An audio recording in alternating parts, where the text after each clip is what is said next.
Greetings to all the parents watching this. I apologize that we can't meet in person, but circumstances being what they are, we're going to make the most of it, as we are with all things this year. So, my name is Mr. Jim Boudreau. I am the chairman of the math department. And in this video, I'm just going to go over quickly some of the things that are going on in your son and daughter's classroom this year. So a bit about myself. I've been at Alleman for 16 years now. I'm actually a math and a Spanish teacher.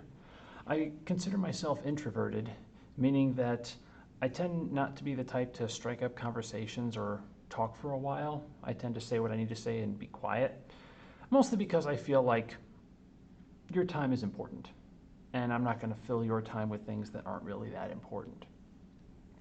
I am a geek, and I'm a nerd, and people have a hard time figuring out what the difference is, but thanks to Matt Groening, maker of The Simpsons, you have a very nice, easy way of telling them apart here. I am a YouTuber. Thankfully, I've been posting YouTube videos for a little while now, and in the circumstances where we are, that actually is helpful. I'm able to use a lot of the videos I've created to help me teach this year.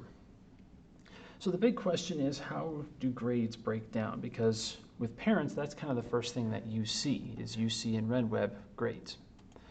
So grades break down into three categories: daily work, skill proficiency, and formal assessment.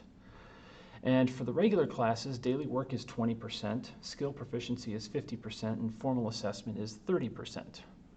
If you're in the honors, daily work is 10%, skill proficiency is 60%, and formal assessment is still 30%. And the way I differentiate between them is each one has a key question. So daily work is, are you doing your work every day? So the way I grade that is things like our class Google form, are you filling it out? Or the Ed puzzle that attaches to many of the videos. I use that to track, are you watching the videos as given? And if you are, great. And so all the daily work is either a 1 or a 0. Either you do it or you don't. Skill proficiency, do you understand what you're learning? And so here, most of this is going to be with Khan Academy, or for those taking AP Calculus, I will be using AP Central a little bit. Formal assessment, can you explain your thinking? Formal assessment is not really about right and wrong. Now, right and wrong is important. That's why we have skill proficiency. But formal assessment is about explaining why you're right and why you're wrong, or why you're wrong. So can you explain your thinking to me? So that's going to be things like Desmos, a warm-up, or an exit ticket. It's not going to be something like a formal test per se. It's just going to be ways where students can get practice in explaining their thought process. And really, I don't even look at the final answer in terms of right and wrong. I look at your explanation to say, are you communicating your thoughts? Are you connecting your arguments together? Are you using evidence besides, I think this, or my opinion is this? That's the essence of what formal assessment is. And the way I'm trying to set this up with all these online portals is they can all be done both by in-person students and virtual learners pretty much equally. So that those who are doing virtual learning, the one thing that they will be missing out on is the in-class interactions. But everything else they can take advantage of. And being at home should not give them that much of an unfair advantage. So, what is the work at home? The work at home is simply to take notes. And so videos will be posted to the class document that all students have and to RenWeb, and they'll take notes on them from home. Some will have an Ed puzzle, and that will count for daily work when they answer those questions to be sure that they're following it. Now, I will offer additional practice exercises, either from the textbook or from an online worksheet. They are not required to be done because they will not be graded, they will not be collected. But I offer them because I do understand that some students just need more repetition than what the notes may provide. And that's what they're there for. And I leave it up to the students to know themselves well enough to say, do you understand this just from watching the video, or do you need additional practice? And if you do, that's what those practice exercises are there for. Now, skill proficiency, that's done in lieu of tests and or quizzes. Now, they can be done at home with any assistance that they like. Let me say that again. Any assistance. Now, I can't answer questions, of course, but They have their notes, they have calculators, all that stuff. The thing with skill proficiency is you have to get 100% correct.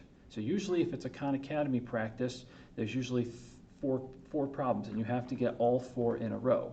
And if not, then you have to go back and do it again. Now, skill proficiency should be done after you've done any additional practices that you see fit to do. So a lot of people have the wrong idea when they think Khan Academy, that's like their homework. No, this is their chance to demonstrate that they understand it. And if you're not understanding it, you shouldn't just be doing it time after time after time, because you can do as many retakes as you like. But every time you do, your max score goes down by 5%. So if you get it right the first time, you're 100%. Second time, 95. Third time, 90. And it keeps going down by 5 until you hit 70%. Because if you've passed, you've passed. You've mastered it.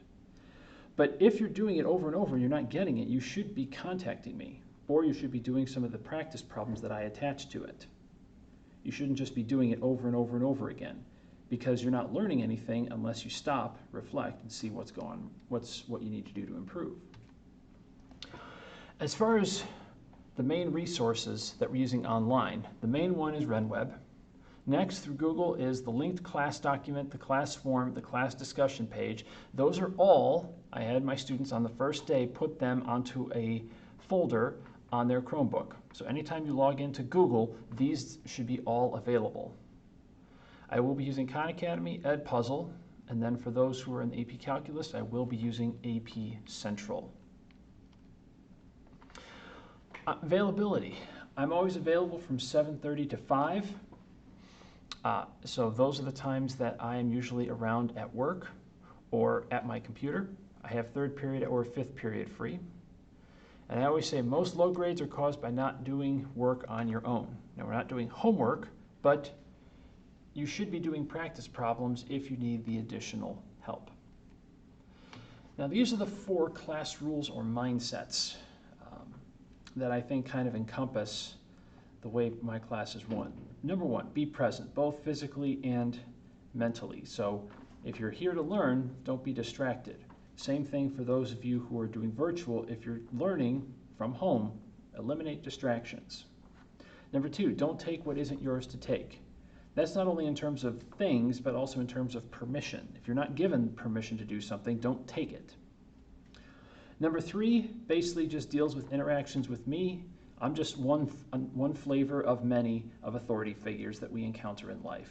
So I say if it won't work with a cop or a parent or a boss, don't do it here. And then finally, your actions are how you will be judged. To me, that's not just in terms of grading, but also in terms of character. Ultimately, it's our actions, to me, that define how others see us. And so I'm just putting that into clear words. So to you parents, I promise I won't remember your name. That's doubly true now. Normally I would say that to your faces, but now I'm not even get to see you in person. I won't answer emails late at night. I really try to make it a policy to work hard when I'm here, but then have a home life. So emails that are done late at night, I won't see. I will take ownership of my mistakes. I will make mistakes, especially this year, because we're trying to adapt our grading and our homework and our teaching to a mix of in-person and online, and we don't know the right answer. We're trying. And by the end of the first quarter, we may decide that something just didn't work, and we'll need to admit that. But if you find that something isn't working for your son or daughter, please let me know that. I will not treat your son or daughter like a mental U-Haul. This is especially true of the formal assessments. It's a lot of our rhetoric in this world is, I'm right, you're wrong, and if you're wrong, that's it. I need to silence you or get rid of you. We need to get away from that. We need to get towards, here's why I'm right. Here's how I know this. Let me explain. And I want to promote that as much as I can. And so it's not just about knowing facts. It's about explaining yourself. I believe that your son or daughter can do well in this class, and I will act accordingly. There's no student that I will turn away who asks for my assistance. And then finally, I will pray for whatever you need me to pray for. I do have a bulletin board with prayer requests. I linked that in the email that I'm sending to you. You can type it up on this online bulletin board. If you wish it to be private, just select the private option, and it should only appear to me. If it does, I will make sure that it disappears very quickly. So, I ask for your help in letting me know what is working and what is not working, because pretty much every teacher this year is having their first year of teaching again, because all the rules have changed. We have to throw out our standard book of tricks and having to try a whole bunch of things that we thought we would never have to do. Does that mean this will be a bad year? No, it doesn't. It'll be a different year. That much I can guarantee you. But hopefully, working together, it will be a good year. So thanks for watching. If you have any questions, please get in contact with me.